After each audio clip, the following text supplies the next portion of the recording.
This book is called Sylvester and the Magic Pebble. It's by William Steig.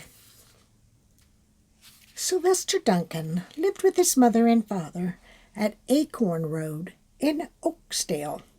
One of his hobbies was collecting pebbles of unusual shape and color.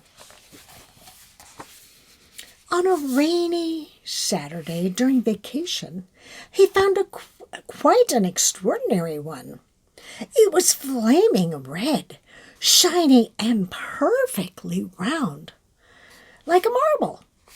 As he was studying this remarkable pebble, he began to shiver, probably from excitement, and the rain felt cold on his back. "I wish it would stop raining," he said. To his great surprise, the rain stopped. It didn't stop gradually, as rains usually do. It ceased. The drops vanished on the way down.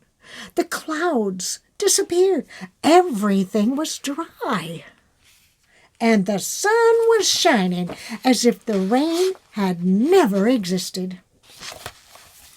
In all his young life, Sylvester had never had a wish gratified so quickly. It struck him that magic must be at work, and he guessed that the magic must be in the remarkable-looking red pebble. Where indeed it was. To make a test, he put the pebble on the ground and he said, "I wish it would rain again." Nothing happened. But when he said the same thing holding the pebble, the sky turned black. There was lightning and a clap of thunder, and the rain came shooting down. He wished the sunshine back in the sky, and he wished a wart on his left hind fetlock would disappear. And it did. And he started home, eager to amaze his father and mother with his magic pebble. He could hardly wait to see their faces. Maybe they wouldn't even believe him. "What a lucky day this is," he said. "From now on, I can have anything I want. My father and mother can have anything they want. My relatives, my friends, and anybody at all can have anything anybody wants." As he was crossing Strawberry Hill, thinking of some of the many, many things he could wish for, he was startled to see a mean, hungry lion looking right at him from behind some tall grass. He was frightened. If he hadn't been so frightened, he could have made the lion disappear, or he could have wished himself safe at home with his father and mother. He could have wished the lion would turn into a butterfly or a daisy or a gnat. He could have wished many things, but he panicked and he couldn't think clearly. "I wish I were a rock," he said, and he became a rock. The lion came bounding over, sniffed the rock 100 times, walked around and around it, and went away, confused, perplexed, puzzled, and bewildered. "I saw that little donkey as clear as day.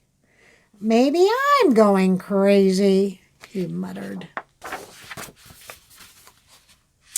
And there was Sylvester, a rock on Strawberry Hill, with a magic pebble lying right beside him on the ground, and he was unable to pick it up.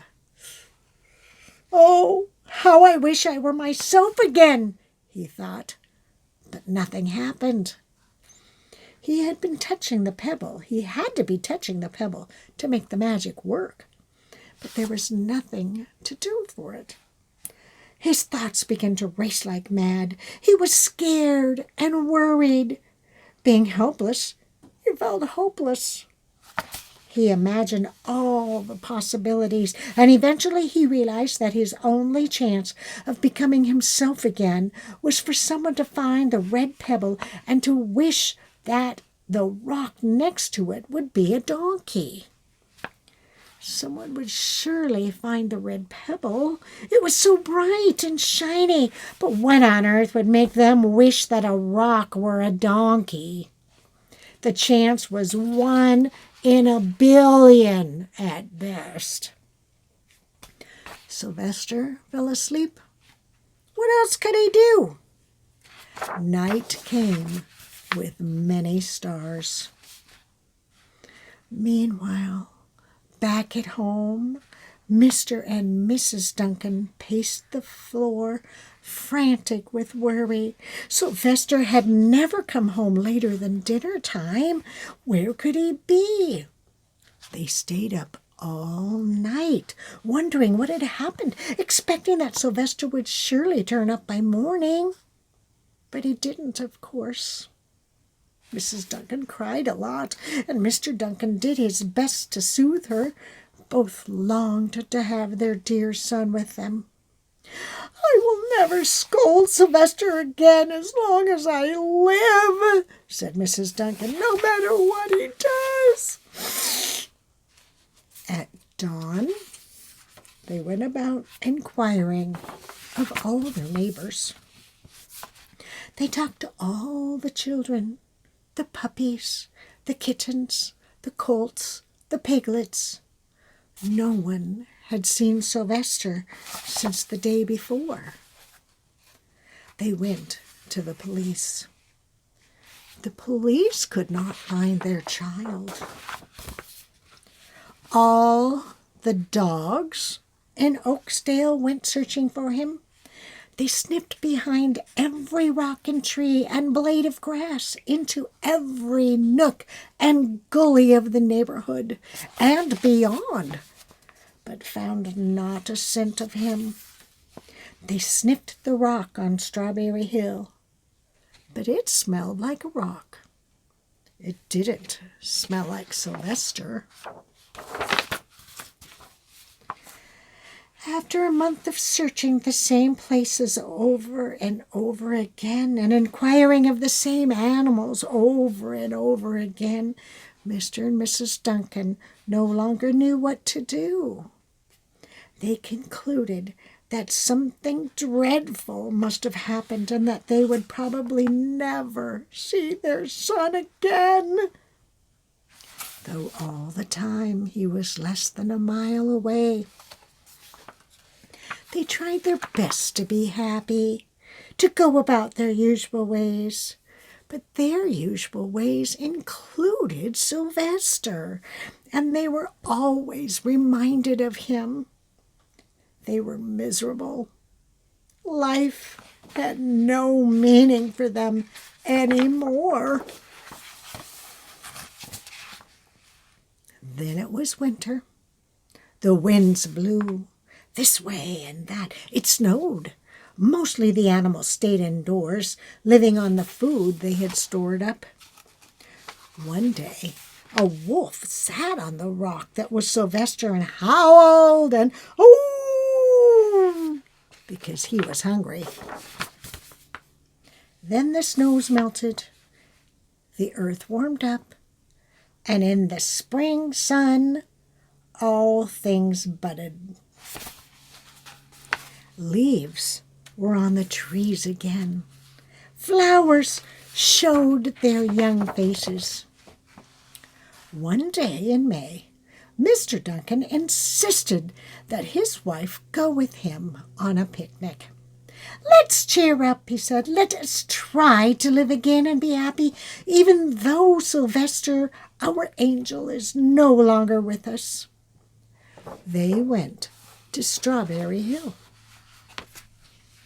Mrs. Duncan sat down on a rock.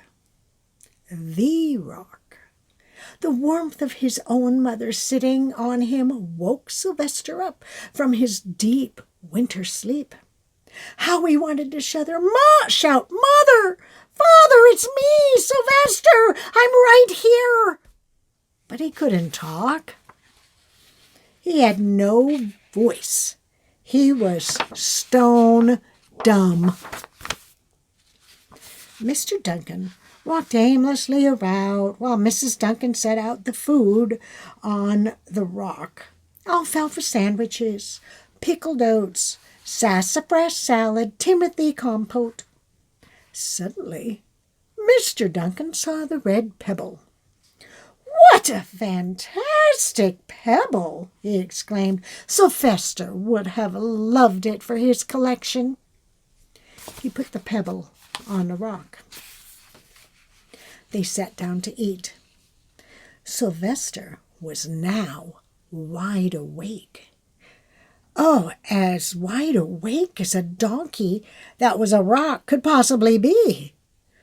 Mrs. Duncan felt some mysterious excitement. "You know, Father," she said suddenly, "I have the strangest feeling that our dear Sylvester is still alive and not far away."